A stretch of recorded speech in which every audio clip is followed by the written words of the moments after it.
সাংবাদিক ভাইরা, জানি না আইন শৃঙ্খলায় নিয়োজিত প্রশাসন ভাইরা আসছে কিনা, উপস্থিত আছেন আমার প্রাণপ্রিয় অভিভাবক সদস্য, আমার প্রাণপ্রিয় পিতা এবং মা ও বোনেরা, উপস্থিত আছেন এই প্রতিষ্ঠানের ছাত্র, আমার প্রত্যক্ষ শ্রেণীর ছাত্র এবং ছাত্রীরা, সবাইকে আমার সালাম, আসসালামু আলাইকুম ওয়া রাহমাতুল্লাহ।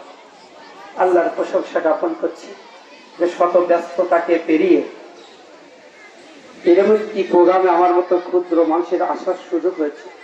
এই জন্য মহান দরবারে শুকরিয়া জানাই, আলহামদুলিল্লাহ। আপনারা সবাই ভালো আছেন তো? আলহামদুলিল্লাহ। আমি একটি আয়াত তেলাওয়াত করছি। ইকরা, রাসূল সাল্লাল্লাহু আলাইহি সাল্লামের কাছে যখন প্রথম আয়াত আসলো, প্রথম আয়াতটা ছিল ইকরা বিসমি রাব্বিকাল লাযী খালাক, পড়ো, মানে পড়ার কোনো বিকল্প নেই। এরপরে হাদিস আসছে তালাবাল ইলমি ফারিদাতু আলা কুল্লি মুসলিমিন মুসলিম, প্রত্যেক নর নারীর জ্ঞান অর্জন করা ফরজ। শুধু দুনিয়ার শিক্ষার সাথেই নয়, এর পাশাপাশি ইসলামী জ্ঞান অর্জন করার ফরজ। যদি আমার জীবনটা শুধু দুনিয়ার শিক্ষার সাথে মিলায় রাখি, তাইলে যেমন একজন অন্ধকে যদি বলা হয় যে 10 জনকে বাড়ি দেখানো হয়, অন্ধকার রাতে একটা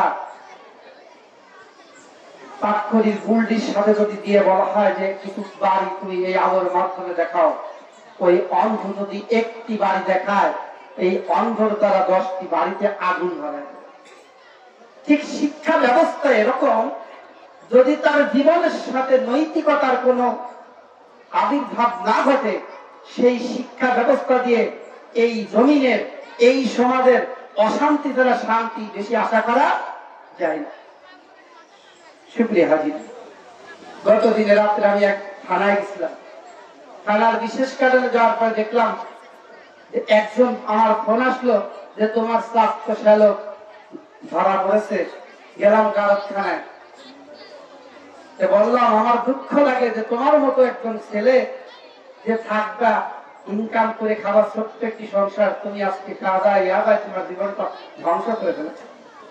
এটা আমার খুব অকল্যাণ লেগেছে। এই জন্য আপনাদের অনুরোধ করতে চাই, আমার মা ও বোনদের 2টা জিনিস অবশ্যই খেয়াল রাখতে হবে।